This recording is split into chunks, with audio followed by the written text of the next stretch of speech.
Graça e paz, irmãos. Que alegria ter a oportunidade de estar com vocês mais uma vez.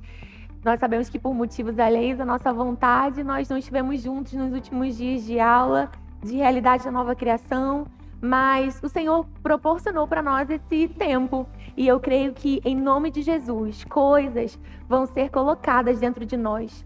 Mais fundamentos, aquelas raízes profundas do que significa ser uma nova criação em Cristo Jesus. Eu sei que durante esse tempo nós fomos ensinados, nós recebemos muita palavra dessa verdade, desse lugar que nós temos, dessa posição que nós temos em Cristo, mas eu creio que existe uma porção para nós nesse momento, nesses 50 minutos em que nós estaremos juntos nessa aula bônus.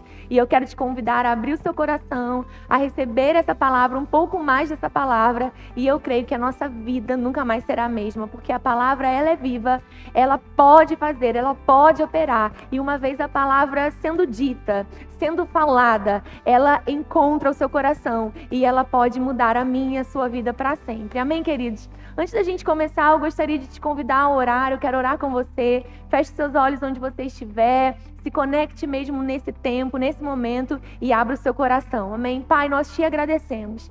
Nós reconhecemos que do Senhor vem toda a graça. Nós reconhecemos, Senhor, o seu favor sobre a nossa vida. Reconhecemos que esse é um tempo que o Senhor preparou para nós, para que nos expuséssemos a sua palavra, naquilo que o Senhor tem para nos dizer a respeito de sermos uma nova criatura em Cristo Jesus.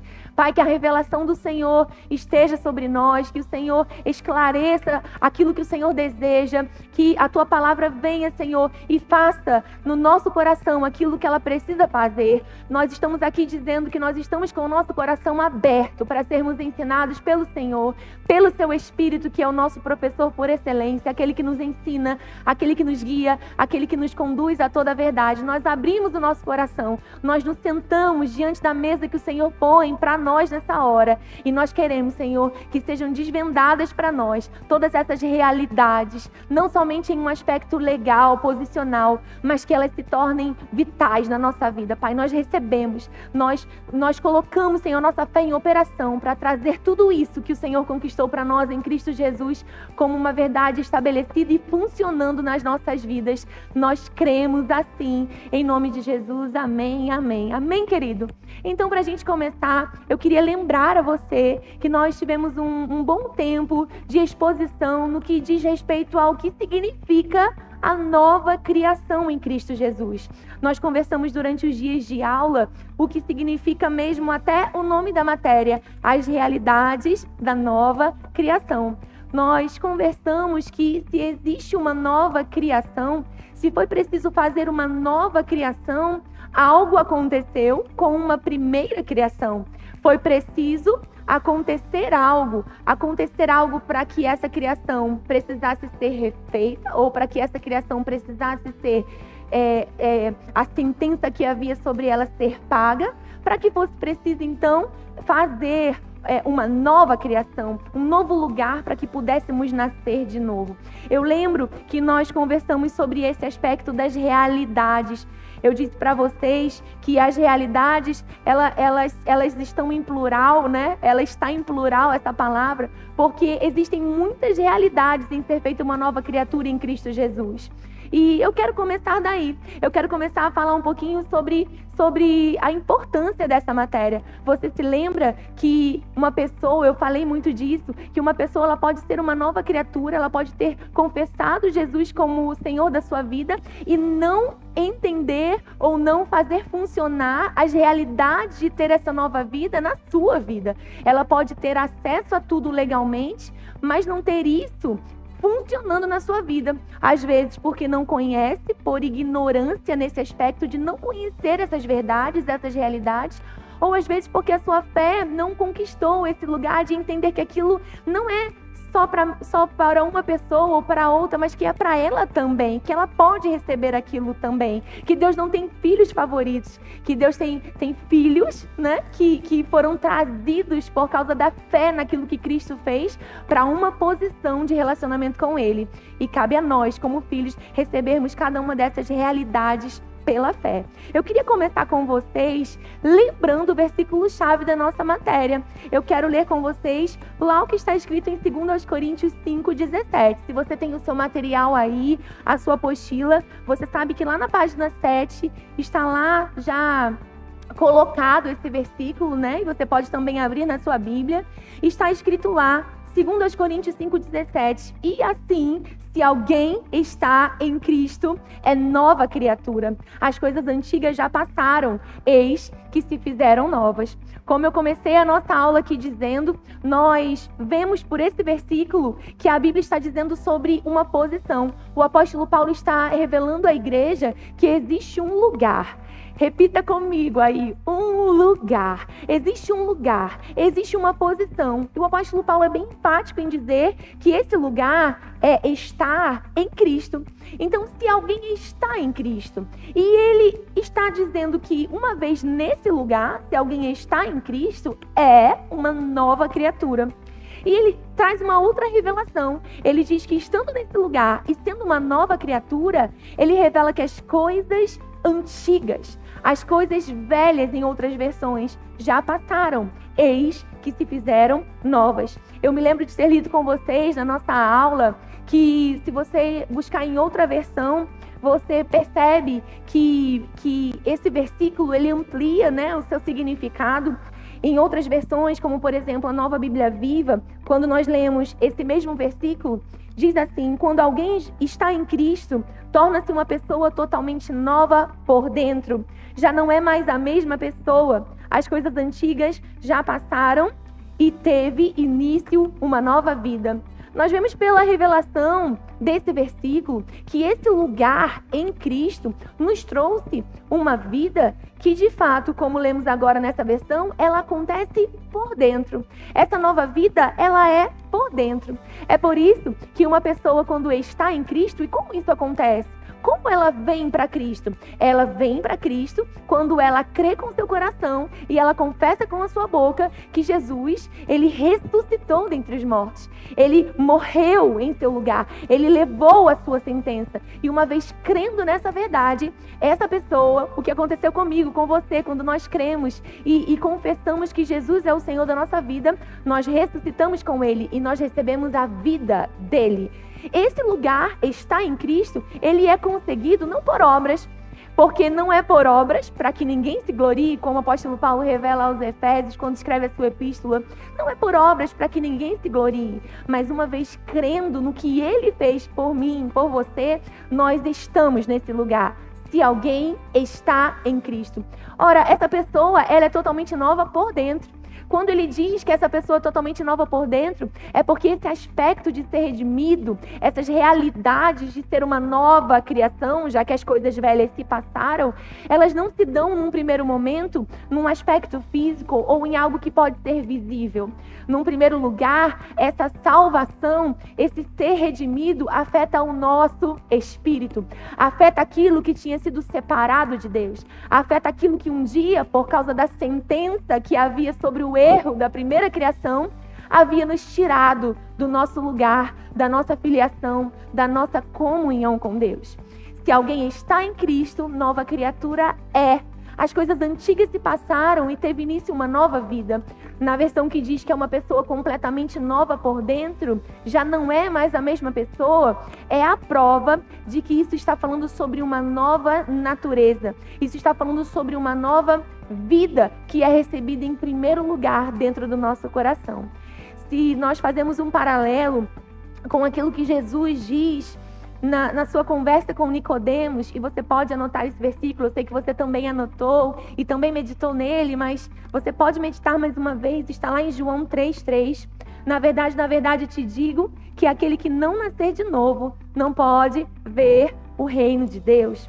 Quando Jesus ele fala sobre isso a Nicodemos, ele está respondendo um questionamento sobre o lugar do novo nascimento.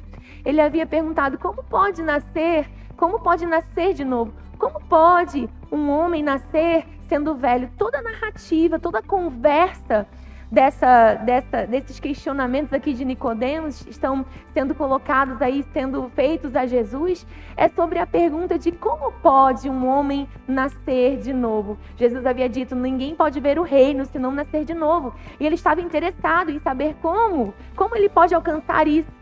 E sabe, Jesus começa a dizer ali para ele que existe um novo nascimento que não é da carne. Existe um novo nascimento que não é feito, ou não é num primeiro lugar visível, não vai ser visto, não vai ser por realidades ainda visíveis, mas vai ser alcançado ou vai ser primeiro tocando aquilo que nós somos de fato e de verdade, porque nós somos um espírito. Ele disse, olha, se alguém nascer da carne é carne, mas aquele que é nascido do espírito é espírito. E ele ainda revela a Nicodemos, importa nascer de novo. Não te admires de eu te dizer que o que importa é nascer de novo. Sabe, queridos, com essa revelação, nós já vemos um primeiro tópico, né? Aquilo que traz à luz a importância de nos expormos a essa matéria. As realidades da nova criação. Jesus, ele deu importância a entender o novo nascimento. Ele disse, não te admires de eu te dizer, o que importa é nascer de novo. E sabe, nós não podemos passar uma vida, né, cristãos, achando que nós nascemos de novo somente para não ir para o inferno. Graças a Deus nós não vamos para o inferno.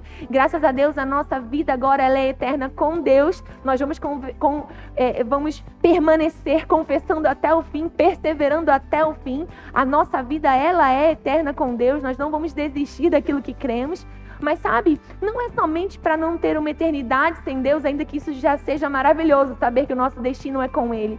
Existem coisas que nós podemos viver aqui, uma vez que nós já bebemos da água viva, uma vez que nós já nascemos de novo, uma vez que nós já entramos nesse reino pela fé e já recebemos a nova vida em Cristo Jesus. A importância dessa matéria é entender a nova vida que nós possuímos, é entender o nosso lugar em Cristo, é entender como nós podemos viver tudo aquilo que esse novo nascimento trouxe para mim e trouxe para você. Amém, queridos? E eu quero avançar um pouquinho, se você percebe, e essa nova criação sendo feita, como eu disse quando começamos a aula, é preciso entender onde a primeira criação se perdeu.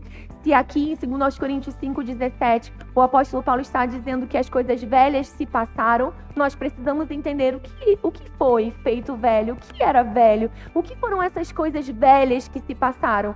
Uma vez que quando eu confessei a Jesus, eu não esqueci daquelas coisas que passaram, eu continuei lembrando de quem eu sou, eu continuei lembrando de quem eu moro, de onde eu moro, eu continuei lembrando do meu nome, das coisas que eu preciso fazer, dos meus compromissos, eu não esqueci das coisas que passaram. É porque o apóstolo Paulo está dizendo sobre o lugar do novo nascimento e o lugar das coisas que um dia nos separaram de Deus.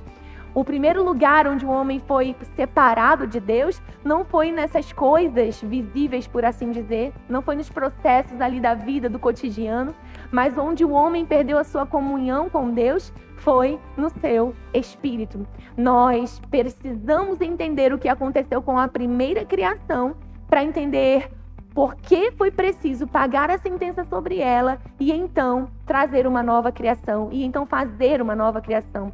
Você há de convir que só de pensarmos que é necessário nascer de novo, é porque isso prova que um dia foi vivo, um dia morreu e um dia precisou então nascer de novo.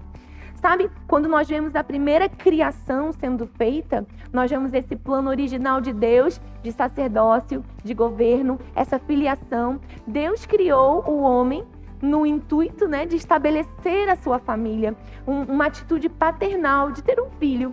Adão foi criado filho de Deus. Se nós observarmos a genealogia de Jesus, nós vemos em todo o decorrer que no final nós vamos ver e Adão, filho de Deus, e Adão, filho de Deus. Adão foi colocado nesse lugar como filho.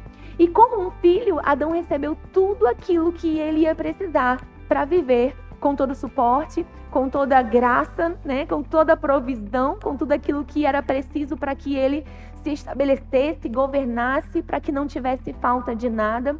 E eu quero que você preste atenção se nós precisamos olhar para essa primeira criação, para esse plano original, é para que nós entendamos que a vontade de Deus, originalmente, era esse homem usufruindo de tudo aquilo que foi feito, de tudo aquilo que foi criado. E esse homem sendo a coroa dessa criação.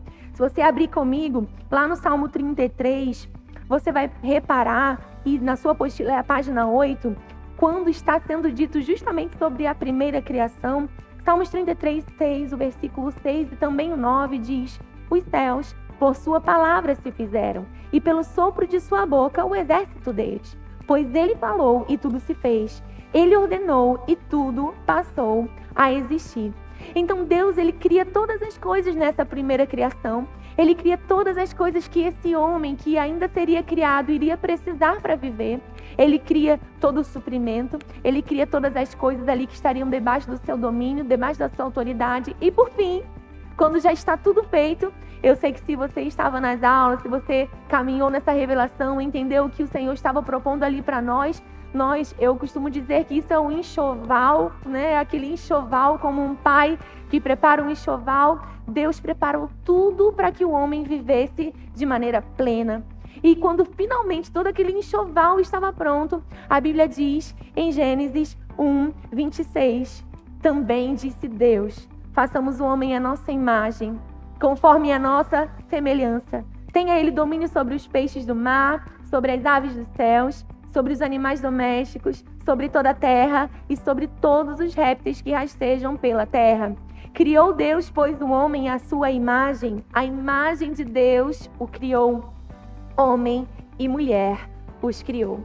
Queridos, se nós caminhamos nesse versículo, nessa revelação de Gênesis 1, 26, nós vemos Deus estabelecendo, colocando o homem nessa primeira criação, em um lugar de autoridade, em um lugar de governo, em um lugar de domínio. A Bíblia diz que quando tudo aquilo já estava pronto, que quando toda aquela primeira criação estava pronta, estava ali feita, Deus, ele coloca esse homem para estar ali, governando em autoridade sobre todas as coisas que haviam sido criadas. Agora é interessante, nós precisamos entender como esse homem foi criado. Porque se nós entendemos como esse homem foi criado, nós estamos caminhando para entender a nossa posição agora e entender por que foi preciso trazer alguém para pagar a sentença e nos recolocar em um lugar de onde nós nunca deveríamos ter saído se não fosse o pecado. Sabe, quando esse homem é criado, ele não é criado de qualquer tipo, ou ele não é criado de qualquer jeito. A Bíblia diz que esse homem é criado à imagem e ele é criado à semelhança de Deus, do próprio Deus. Ora, irmãos, a Bíblia diz em João 4, 24, isso está lá na sua página 9 da sua apostila. Você tem aí João 4, 24 já posto aí também na página da sua apostila. Deus é Espírito, e importa que os seus adoradores o adorem em espírito e em verdade. Preste atenção, disse Deus: façamos o homem à nossa imagem, conforme a nossa semelhança. Nós acabamos de ler um versículo que diz que Deus, ele é Espírito. Como o homem é a imagem de Deus? Como o homem é semelhança de Deus? Irmãos, não pode ser num aspecto físico, porque Deus é Espírito. Não pode ser que Deus criaria o homem parecendo fisicamente com ele, porque senão não seríamos tão diferentes uns dos outros. Existem pessoas de um jeito, mais altas, mais baixas. Existem pessoas de várias maneiras, de vários tipos, de vários jeitos. Não é possível que Deus se parecesse com o homem num aspecto físico. E a prova disso é que, na verdade, o que somos de verdade, nós somos o que somos por dentro. Nós somos um espírito, como Deus é espírito. Quando nós falamos daquilo que é visível, nós estamos vendo somente o que o apóstolo Paulo se refere a tabernáculo terrestre, a uma casa para habitar nessa terra. Mas o que nós somos por dentro. Nós somos um espírito, nós temos uma alma e nós somente habitamos em um corpo. É interessante que quando Deus diz façamos o homem à nossa imagem e conforme a nossa semelhança, ele está falando em um aspecto de se parecer com Deus, num nível em que dá para parecer, num nível em que pode ser parecido. Naquele nível em que o homem podia parecer-se com Deus, Deus fez o homem parecido. Então vamos parar para pensar sobre isso.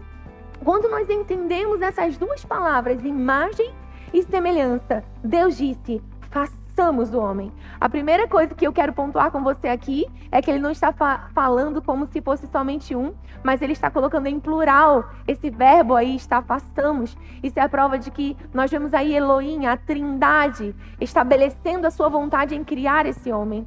Façamos o homem imagem e semelhança. E quando nós falamos de imagem, isso significa vida. E quando nós falamos de semelhança, isso significa capacidade. Isso está falando sobre uma autorização para viver, para ser, para aquilo que o homem seria e para aquilo que o homem faria. Vamos colocar assim, Deus está fazendo o homem, está dando autoridade ao homem, delegando ao homem aquilo que ele faria e aquilo que o homem seria. Então o homem seria como Deus é na terra e Deus governando no céu, nos céus dos céus, e Deus governando sobre todas as coisas, inspirando o homem em um governo que ele teria ou onde ele agiria sobre a terra. Vamos dizer, né? Debaixo dessa autoridade de Deus, o homem governaria aquilo que Deus havia dado para ele, debaixo da inspiração macro do próprio Deus. Deus inspiraria o espírito do homem, que é o homem de verdade, que é quem o homem é, um espírito também, a imagem e semelhança de Deus, e o homem faria, seria, mostraria visivelmente em suas ações na terra aquilo que Deus é, como Deus age, como Deus fala. E tudo seria, irmãos, como Deus fez para ser. Perfeito. Porque Deus é o Pai das luzes, porque Deus é bom, porque de Deus vem tudo que é perfeito. Deus não fez nada quebrado, Deus não fez nada faltando, Deus não fez nada defasado, Deus não fez nada em pecado, porque Deus, ele faz tudo conforme o que ele é. Então estava tudo perfeito, estava tudo pleno. E você está vendo o que está acontecendo na primeira criação. Quando nós vemos esse homem sendo feito, nós podemos dizer sobre o mesmo tipo ou a mesma qualidade de Deus. Na sua apostila está até dito assim, né? Como se esse homem fosse uma manifestação visível de alguém que é invisível. Como as pessoas veriam Deus? Por aquilo que os homens fizessem, por aquilo que os homens, pela maneira como os homens atuariam, como os homens agiriam, como os homens falassem, Deus poderia ser visto. Pelas coisas criadas, Deus pode ser visto. Por aquilo que seria estabelecido conforme o seu governo fosse funcionando, Deus seria visto. Pelos outros homens ou pelos próprios homens, porque essa inspiração estaria perfeita dentro do seu espírito.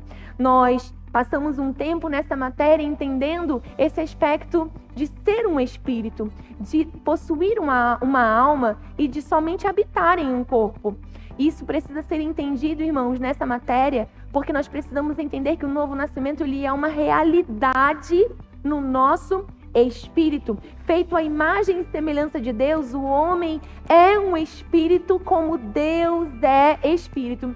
Será que você pode repetir aí comigo onde você estiver? Eu sou um espírito. Eu sou um espírito. Isso faz toda a diferença, querido. Você não tem um espírito, você é um espírito. Amém? Eu sou um espírito. E entender isso faz toda a diferença para entender essa matéria. Entender o lugar do novo nascimento. Quando nós entendemos essa revelação, tudo faz sentido quando lemos, por exemplo, o versículo que está lá em 1 Tessalonicenses 5:23, quando o apóstolo Paulo vai falar sobre a natureza tríplice do homem. Se você caminhar um pouquinho aí comigo, ainda na página 9 da sua apostila, você vai ver que o apóstolo Paulo ele diz que o mesmo Deus da paz vos santifique em tudo, e o vosso espírito, alma e corpo sejam conservados íntegros e irrepreensíveis na vinda do nosso Senhor Jesus Cristo. Ora, irmãos, se nós podemos ler um versículo como esse, onde está bem claro dizendo que o Deus da paz, ele nos santifica em tudo, e que o nosso espírito, alma e corpo sejam, é o que ele faz, é um pedido que ele faz, que sejam conservados. Cuidem para que sejam conservados íntegros e irrepreensíveis na vinda de Jesus. É porque nós temos que fazer isso, e não somente em um lugar do nosso ser, mas o nosso espírito, a nossa alma e o nosso corpo precisam ser conservados íntegros e irrepreensíveis naquele dia, quando o nosso Salvador vier para nos resgatar. Aleluia. Nós demos uma pausa aqui, você está me vendo com um microfone diferente, mas vai continuar recebendo aí a palavra. Amém, queridos?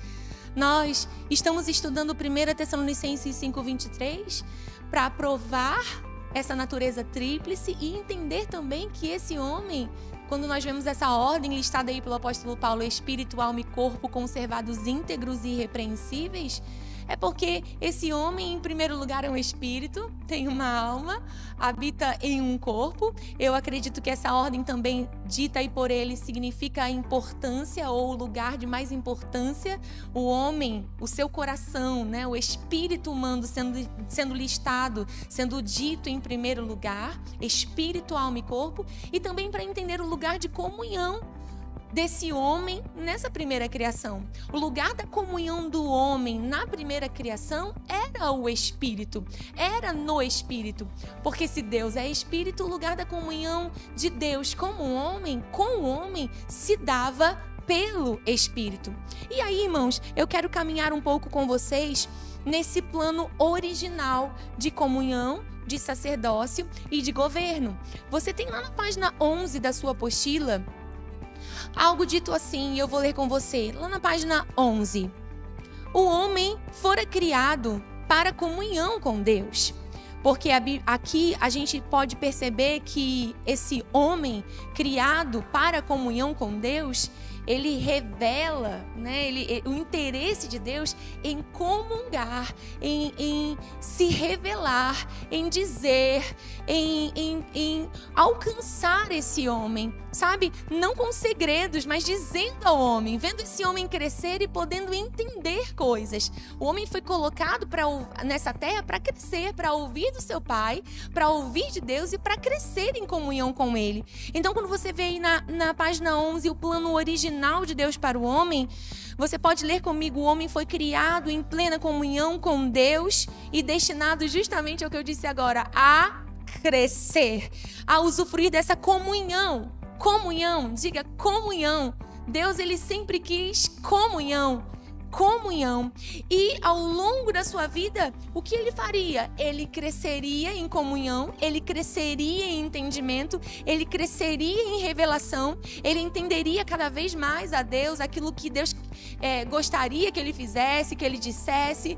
Ele entenderia cada vez mais o coração de Deus, ele cresceria cada vez mais no entendimento da sua vontade sobre ele, estabeleceria então esse governo sobre a terra. E estaria então tudo perfeito, tudo como o sonho, né, de Deus, aquilo que Deus estabeleceu como o plano do seu coração, aquele plano original, comunhão, sacerdócio e governo.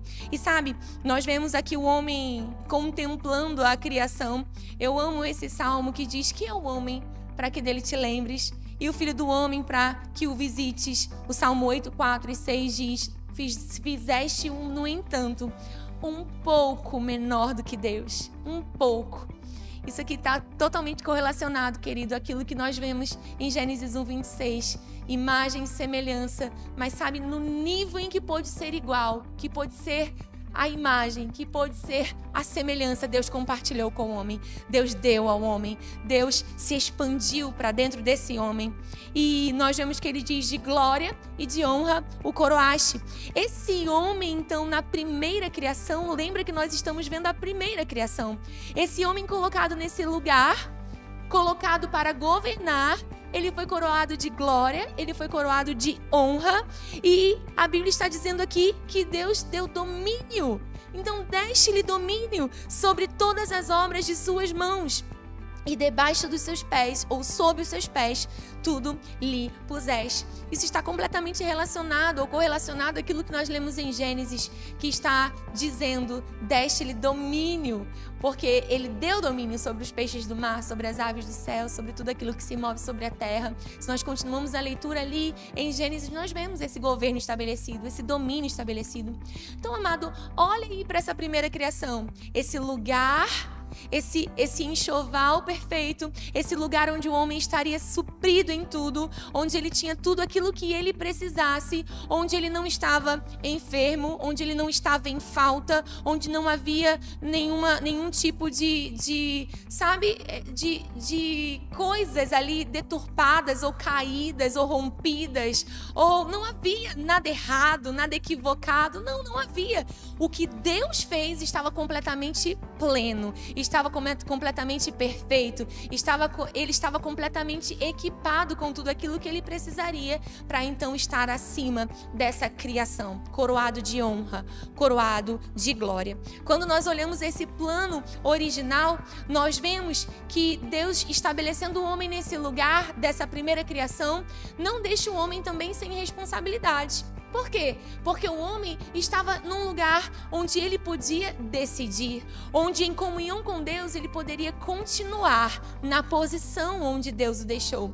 E, Deus ele não podia ser questionado ou ser, vamos colocar assim, perguntado sobre por que ele criou o homem e não deu ao homem o direito de pertencer ou não a ele. E é nesse momento que nós vemos que existiam duas árvores naquele jardim. A árvore da vida, que o homem podia comer, né? Quando quisesse, ele podia ir ali e se alimentar. Nós sabemos que isso está falando sobre... Nós vemos que não é precisamente uma árvore literal, mas nós sabemos que por Deus ali está sendo falado ou iluminando o nosso entendimento sobre a própria palavra de Deus, onde o homem vindo ter comunhão com Deus ou comendo da palavra que é vida, ele estabeleceria essa vida dentro dele, permaneceria nessa vida, estando ali vivo, recebendo de Deus, estabelecendo na vida dele uma substância que não era precisamente material, mas espiritual, que é a própria palavra de Deus. Nós vemos uma verdade estabelecida sobre o comer da árvore da vida, que é se alimentar da vida, que é continuar na vida, que é permanecer na vida, que é permanecer na seiva, que é permanecer na videira. E nós sabemos que se o homem tivesse permanecido comendo somente dessa vida, somente dessa palavra, somente dessa verdade, ele estaria então vivo, estaria então pleno em comunhão, estaria então crescendo em revelação, em conhecimento, fazendo justamente o que Deus o colocou para fazer aqui nessa terra, crescendo em revelação, crescendo em comunhão, crescendo em entendimento de Deus e sobre a sua vontade para a vida dele, para estabelecer essa vontade também nessa terra.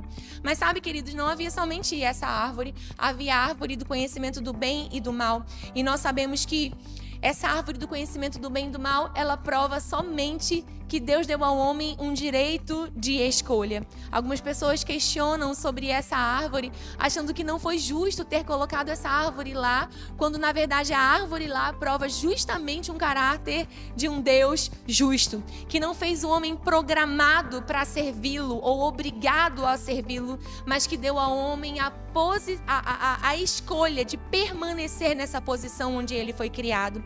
Se você avança um pouquinho comigo aí na sua apostila, você vai perceber lá na página 13 que quando está sendo dito sobre a árvore do conhecimento do bem e do mal, existe aqui clareza sobre o que essa árvore tipificava, significava, quando diz obediência, amor, adoração só são valores reconhecidos quando há possibilidades de escolha. Amar algo ou alguém é essencialmente uma escolha. Portanto, se Deus não desse ao homem livre-arbítrio sobre obedecê-lo ou não, adorá-lo ou não, amá-lo ou não, toda adoração humana seria uma farsa, seria falsa. Sabe? O homem foi colocado em um lugar onde ele tinha tudo. Ele precisava decidir permanecer nesse lugar. Por quê? Porque ele deveria somente querer. Deveria ser a sua vontade permanecer nesse lugar. Deus não queria obrigá-lo a nada, porque o amor só é verdadeiro quando eu tenho a opção de amar ou não amar, e ainda assim eu decido amá-lo, e ainda assim eu decido estar com ele. Todos os dias isso seria uma decisão. O homem ia precisar então decidir todos os dias por comer da vida, por ouvir a voz de Deus e por permanecer naquilo que Deus já havia dito sobre ele. Imagem e semelhança. Imagem e semelhança. Queridos, se nós avançamos um pouquinho, nós vamos ver de fato o que aconteceu com essa primeira criação. no ato da desobediência. A primeira criação estava perfeita até então, estava plena até então, estava tudo bem até então, quando a Bíblia diz que o homem decide por algo que não convinha, que o tiraria daquela posição. Quando nós caminhamos para Gênesis, e nós vamos um pouquinho lá para Gênesis 2:16, se você está acompanhando comigo a sua apostila na página 14, vai falar sobre essa queda do homem, ou sobre o lugar onde essa primeira criação sofre então a sua sentença. A Bíblia diz em Gênesis 2:16, no final da página 14, que o Senhor deu uma ordem ao homem: de toda a árvore do jardim comerás livremente, de todas as que ele havia feito, inclusive da árvore da vida. Mas da árvore do conhecimento do bem e do mal não comerás. E o amor de Deus ainda é revelado, dizendo o que aconteceria com esse homem se ele comesse. Porque no dia em que dela comeres, certamente morrerás. Deus está dando uma ordem e está dando um aviso. Ele está dizendo a ordem, já dizendo a sentença que haveria sobre uma ordem não cumprida. Olha, eu te dei tudo o que você precisa. O lugar onde eu te criei para estar é de plena comunhão comigo. É de ouvir o meu coração, é de ouvir a minha voz, é de ter comunhão comigo. Eu te criei para ter essa comunhão. Mas existe algo, você precisa decidir estar nesse lugar. Você precisa todos os dias se alimentar da vida, decidir pela vida, continuar, permanecer, ouvindo aquilo que eu disse sobre você. Por quê? Porque se você desistir, se você quiser comungar, ter comunhão com outro tipo de natureza. Lembra que a árvore era do bem e era do mal. Se você tiver comunhão com outro tipo de natureza, porque não há mal em Deus, não há treva em Deus, não há nada que seja fora da luz. Deus, ele não tem nada a ver com o mal, Deus não tem sombra de variação, não tem mudança, ele é luz, ele é perfeito. Se você experimentar o mal, certamente morrerás. Nós estamos construindo esse caminho para entender onde essa primeira criação se perdeu.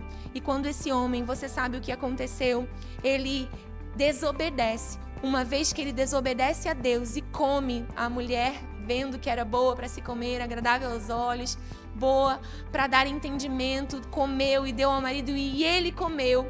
A Bíblia diz que agora há uma queda, que agora há uma mudança de autoridade. Aquela autoridade que estava com o homem, aquela autoridade que havia sido dada a esse filho, a esse homem, agora ela não está mais com esse homem. Agora ela não está mais, esse domínio não está mais com esse homem. Por quê? Porque agora ele comungou, ele teve acesso a uma outra natureza que não era a natureza de Deus. Ele experimentou o mal. Irmãos, nós vemos em Hebreus, a Bíblia diz sobre os hebreus que haveria uma maneira de deixar o leite e de se alimentar de alimento sólido, que é exercendo as suas faculdades espirituais pela prática. Nós crescemos em comunhão com Deus quando nós praticamos a palavra de Deus, quando nós acolhemos a vida, quando nós recebemos a palavra que é viva. E quando nós estamos cheios da palavra que é viva, nós podemos discernir aquilo que é bem e aquilo que é mal.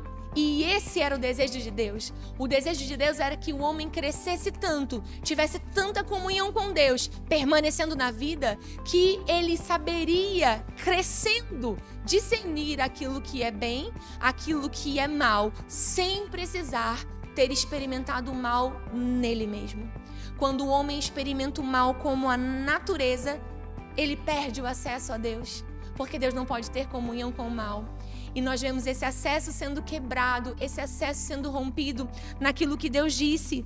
Porque no dia em que dela comerdes, certamente morrerás. Nós sabemos que Deus não está falando de uma morte física em primeiro lugar. Porque nós começamos essa aula aqui dizendo que em primeiro lugar, o lugar onde tudo se fez novo, não foi em um lugar visível, não foi naquilo que é físico, mas foi no nosso homem interior.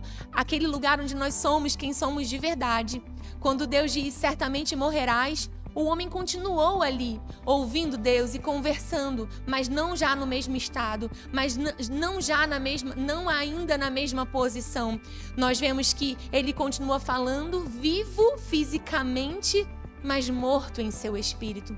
Quando Deus diz onde estás para aquele homem, ele está revelando agora uma posição espiritual. Você pode dizer isso comigo? Posição espiritual? Posição espiritual. Esse homem agora se encontra em um lugar de morte espiritual. E por causa da morte espiritual é que a morte física entrou no mundo, e nós vemos 3 tipos de morte sendo ditas aí. Nós podemos estabelecer aí o princípio da morte espiritual, que não é a inexistência do espírito humano, mas é o espírito humano existindo sem a vida de Deus nele. É um espírito morto. É ter o espírito, porque somos um espírito, mas morto. Sabe, nós temos uma morte física, que é somente deixar a casa terrestre, e nós temos também o estudo aí pela revelação progressiva. Nós entendemos que a morte, a segunda morte, ou a morte eterna, que é viver eternamente separado de Deus. Irmãos, por que nós caminhamos até aí? Porque nós precisamos entender a consequência de todo esse pecado na vida humana, na humanidade. Essa primeira criação se perdendo, essa autoridade se perdendo, essa posição se perdendo, trouxe para o homem o quê? Você pode ver a partir da página 16, a sua apostila traz todas as consequências do pecado na vida humana. Nós vamos citar algumas aqui: condenação, maldição. Satanás tornou-se o senhor desse mundo, o príncipe desse mundo. O homem que deveria estar governando entregou esse governo a Satanás, que agora é chamado Deus desse século, o príncipe desse mundo. O homem passou da vida, ele estava vivo, para a morte. E o homem agora recebeu um novo pai. Sabe, Deus agora não tinha mais filhos. Deus agora não tinha mais pessoas à sua imagem e conforme a sua semelhança. Mas nós estamos aqui, amados, para dizer que ele fez alguma coisa.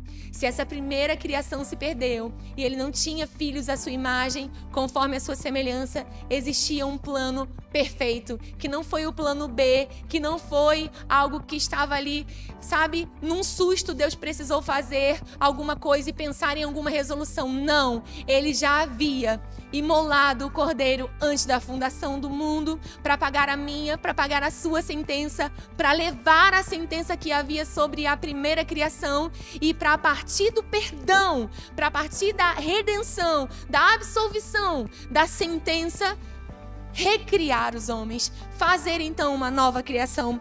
Vamos caminhar para essa verdade aí, queridos. Olha só o que a Bíblia diz em João 5:24. Eu quero que você acompanhe comigo. A Bíblia diz o seguinte: em verdade vos digo, quem ouve a minha palavra, isso é Jesus dizendo, ok? Quem ouve a minha palavra e crê naquele que me enviou, tem a vida eterna. Não entra em juízo, mas passou da morte para a vida. Ora, Jesus está anunciando aqui que quem crê nele agora vai passar da morte, dessa morte que estava estabelecida sobre a primeira criação, para a vida. Jesus está anunciando que uma vez que ele veio, ele traria então a vida novamente aos homens. Sabe, não havia sobrado nenhum filho naquela imagem, naquela semelhança, naquilo que Deus havia estabelecido. Mas a Bíblia diz que havia um filho, havia um verbo. O verbo estava com Deus e o verbo era Deus. E quando Jesus, ele se coloca em um lugar de dizer, eu pago essa sentença, e ele encarna, e o verbo se fez carne e habita entre nós, cheio de graça e de verdade, ele assume como homem essa posição. Se um homem entregou a autoridade a Satanás, um homem vai trazer essa autoridade, esse lugar, essa posição, essa filiação de volta. E nós vamos de novo ter esse lugar em Deus. E foi isso que Cristo fez, queridos.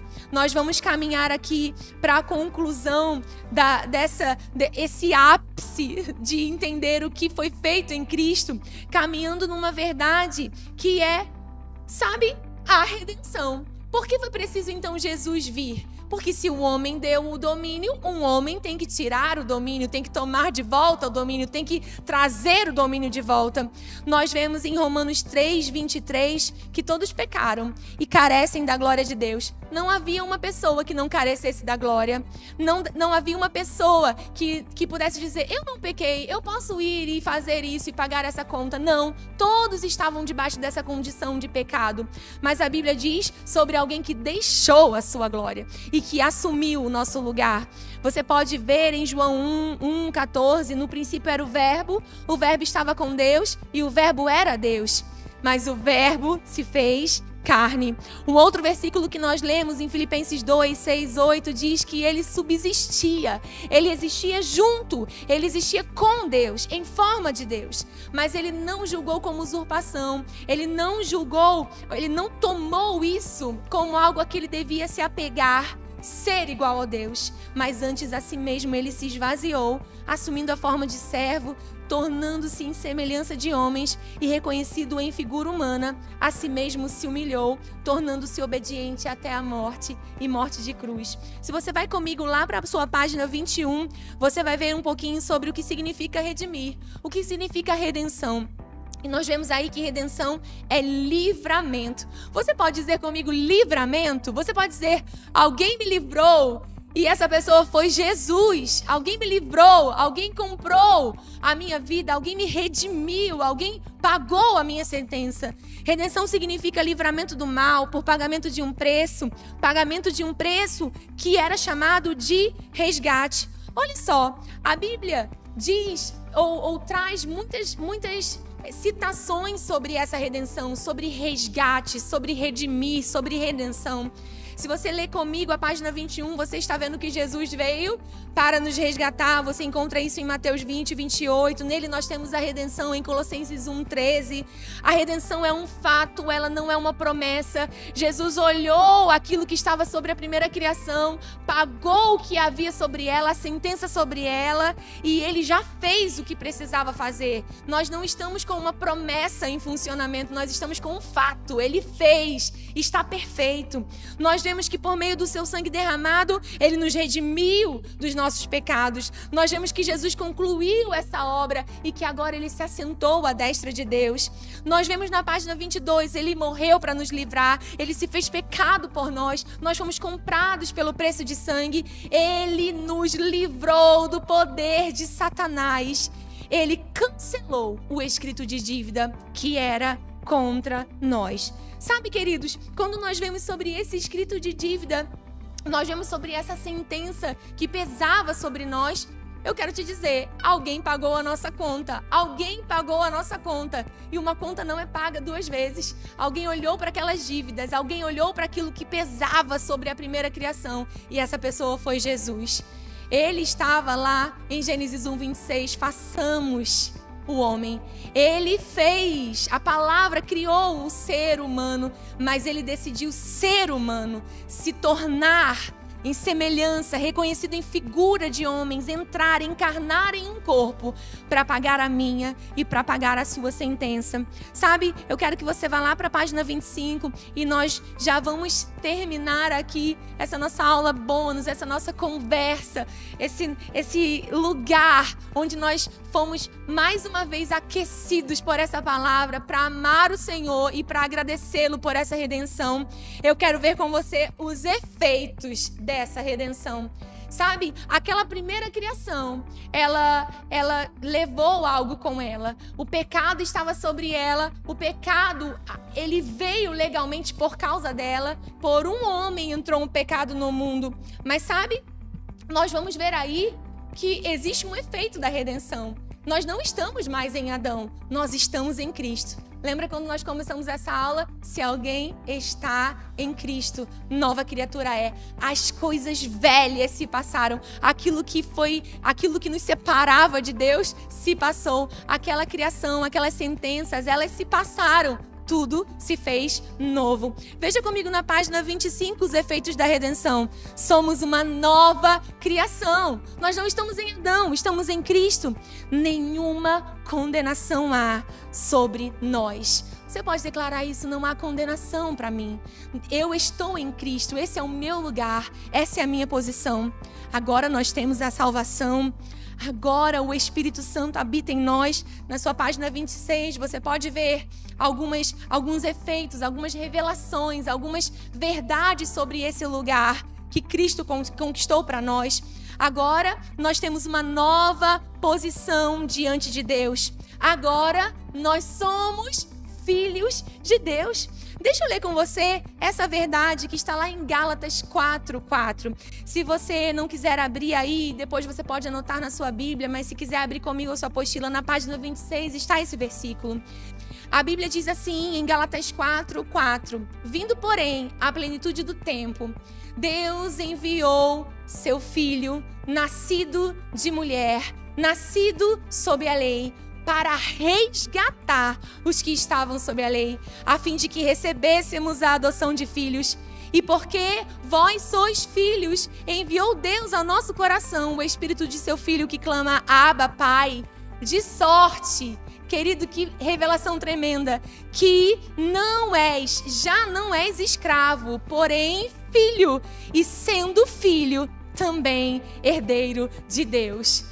Meu Deus, se naquela criação essa filiação foi perdida, se naquela antiga criação essas coisas, esse pecado legalmente trazido me separou de Deus, me tirou a comunhão com Deus, quando Jesus veio, Ele me ligou outra vez com Deus. Ele é o caminho, a verdade, a vida. Ele me trouxe de volta a esse acesso. E agora a Bíblia diz que eu já não sou mais escravo. Agora eu sou filho de Deus. E se eu sou filho, eu sou herdeiro de Deus. Diga comigo, eu sou herdeiro de Deus. Essa é a realidade da minha nova criação. Essa é a realidade desse meu lugar em Cristo, que Ele conquistou para mim. Eu não fiz nada. Foi de graça, pela fé, não por obras, para que eu não me glorie. Ele decidiu pagar a minha sentença. Nós vemos que a nossa comunhão foi restaurada. E eu quero terminar essa aula, essa conversa com você, querido aluno do Rema Campo Grande, dizendo o que está escrito lá em Romanos 5:17. Você pode ler comigo Romanos 15:17? Eu quero ler com você. Lá no finalzinho da página 27, nós temos aí: reinamos em vida por meio de Jesus. E eu quero ler com você essa revelação do apóstolo Paulo e te lembrar: se pela ofensa de um, ou seja, se por aquilo que Adão fez, se por aquilo que aconteceu na primeira criação, reinou a morte, muito mais. Você pode pensar nesse muito mais, muito mais. Os que recebem a abundância da graça e o dom da justiça reinarão em vida por meio de um só, a saber, Jesus Cristo. Querido, o que é essa verdade? Nós não estamos em Adão, nós não estamos na primeira criação, nós estamos em Cristo.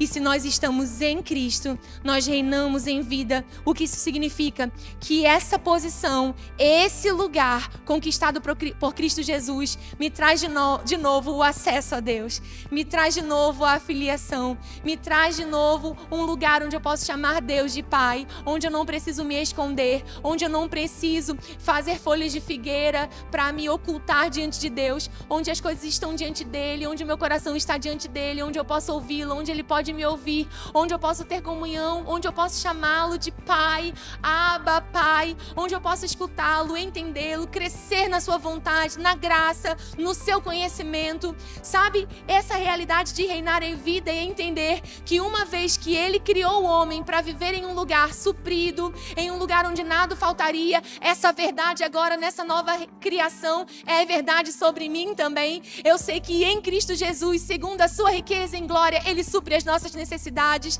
ele cuida de cada um de nós, ele supre, ele é o El Shaddai, ele é aquele que não deixa faltar, ele é aquele que multiplica, ele é aquele que nos dá mais mais do que suficiente, porque no seu plano original ele não deixaria nada faltar. Sabe, nesse lugar onde eu reino em vida é a prova de que eu fui feito justiça porque ele foi feito pecado, onde eu sou filho porque ele foi desamparado, onde agora eu tenho aquilo que eu preciso porque ele pagou uma sentença sobre mim, onde ele foi feito enfermo para que eu fosse curado. Essas são as realidades da nova criação.